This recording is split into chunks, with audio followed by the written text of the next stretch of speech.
Everybody, thanks for watching. So I'm gonna get right into this. It's very important, a lot of information to get into.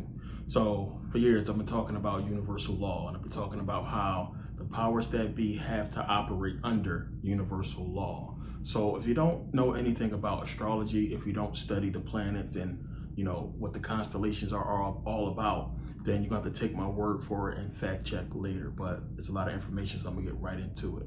So understand, for argument's sake, if you want to do anything on this planet and you want it to work, if you want to do anything on this planet that's going to involve the collective energy of the planet, then you have to do so under universal law. So again, universal law, what is that?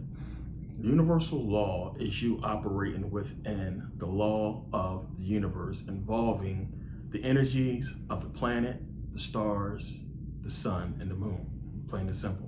So if you're into astrology, then you understand different planets have different energies. You read horoscopes and talk about what this planet does, so on and so forth. We'll get into that. So in order for you to operate under universal law, you have to operate under the energy that the planets that are in your house involves.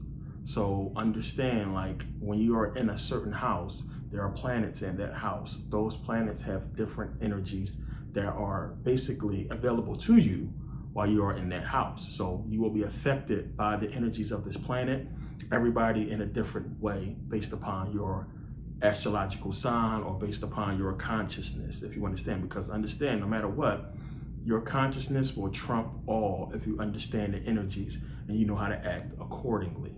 So understand, again, in order for you to do anything involving the collective energy of this planet and having any type of success in what you are trying to do, you can only operate within universal law using the energies that is provided to you during a certain time or age, involving the sun, the moon, the stars, well, the constellations, and the different planets, okay?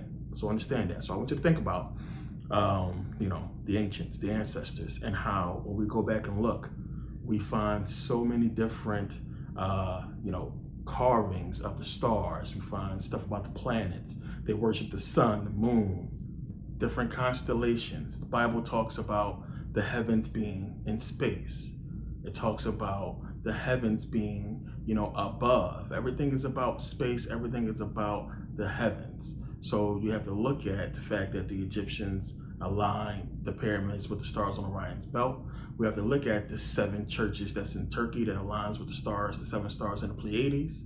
We have to look at all of these structures around the world that are aligned with constellations, planets, stars, the sun, the moon, so on and so forth. Everything, when you go back in antiquity and look, has to do with space. Plain and simple. There's no way around that. When you look at ancient Egypt, when you look at the Greek mythology, the Greek culture, remember, we're talking about Saturn, we're talking about all the moons of Saturn being Greek gods, and everything is involving the planet. The whole story about Zeus and Jupiter, everything is involving planets. And it's for a very, very important reason, because this is true energy. This is powers. Now, again, this is going to be weird and sound spooky to some of you, but it's going to make a lot of sense. You know how I do videos. So understand that part first.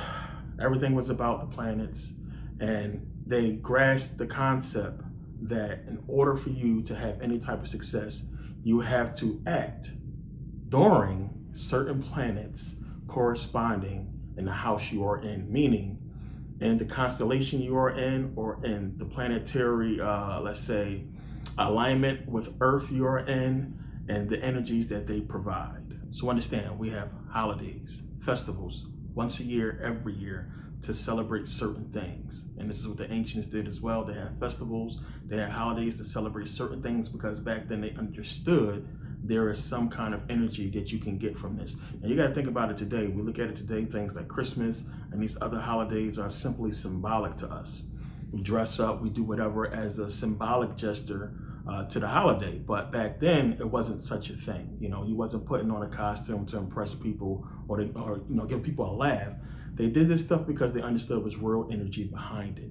When we go back and look at the ancients, When we look at the powers that be during ancient times, all the wars they fought from, Kemet all the way up until, taking control of America, they won those wars, up until that point in time. So all the ancient wars we look at, they fought them, they won, they conquered so many different civilizations, and they were able to do so because they followed universal law. They followed the zodiac, plain and simple. So the zodiac is the key to universal law.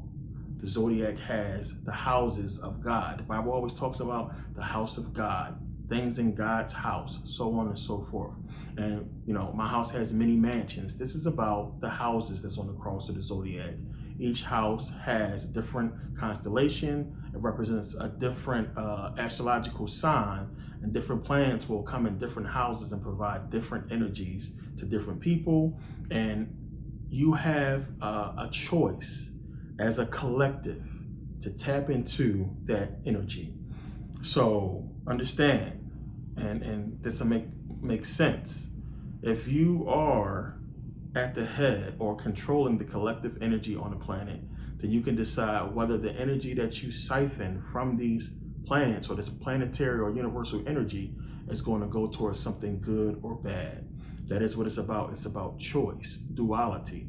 So again, the Bible, as I said, it's all about duality. It's about choice and making a choice. So it's going to be whoever is ruling is going to decide, because we are all in a contract, in an agreement, and we are all agreeing to be under this government, these powers that be. We have given our energy to them without even really knowing. And there's only certain ways you can take energy back.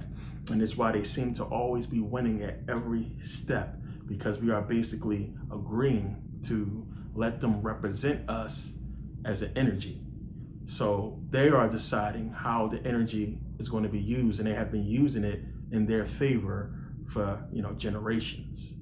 So when you understand that, and again, as I said, it's going to sound a little bit spooky at first, but it's going to make sense.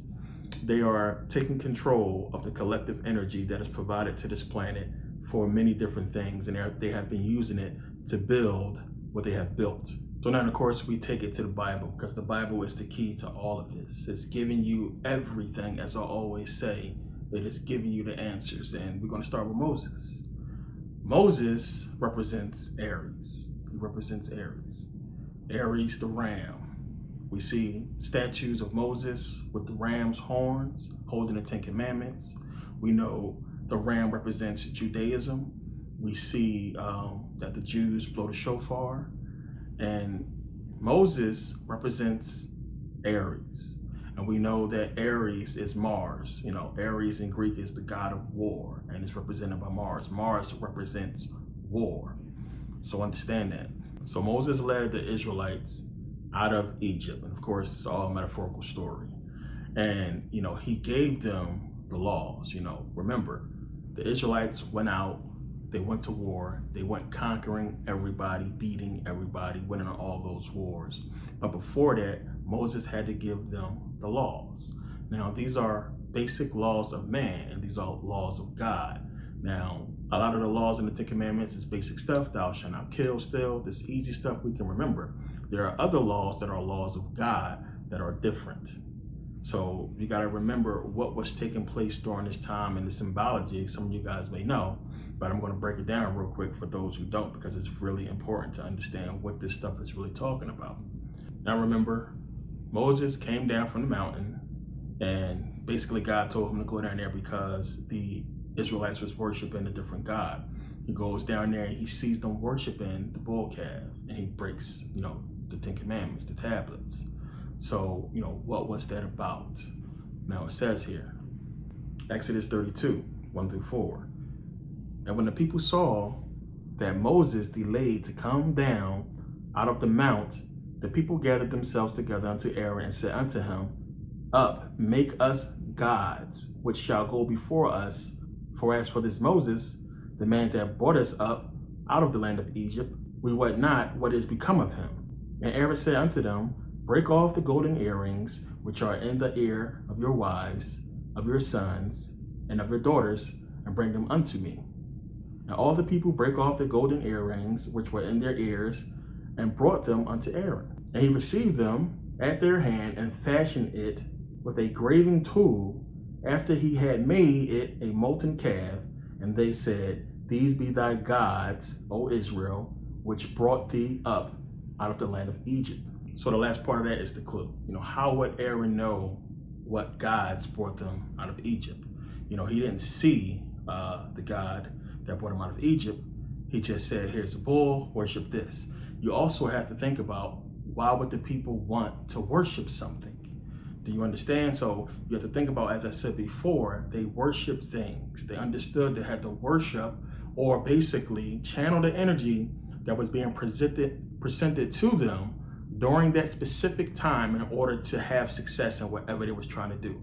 So you had these people that's coming out of Egypt, or these people that's wandering, basically, trying to start a civilization, and they understand unless they call on the energy that's available to them, which would be the God during this time, they are not going to have success in what they are trying to do. So understand what it's trying to say.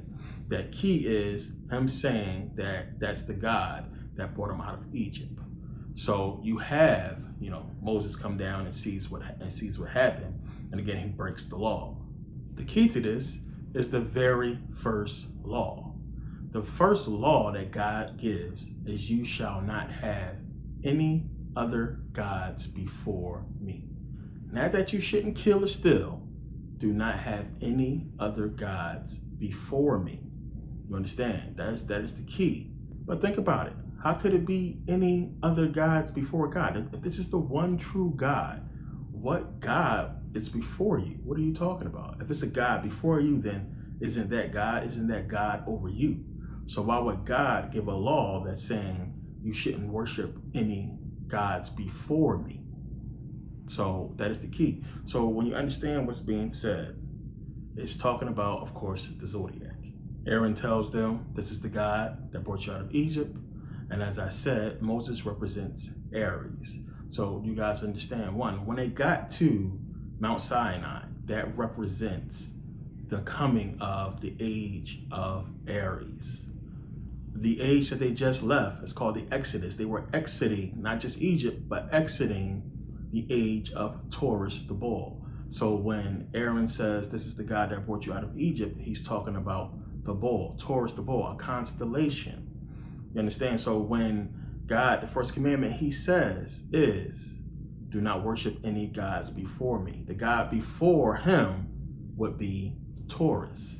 So you got to understand, one, that when we're talking about the zodiac, when we're talking about which would be the heavens and so on and so forth, the planets, those are gods. They're all gods. We understand this is why in Greek mythology, all the planets was gods. They all have powers and so on and so forth. They are all gods. This is what it's talking about.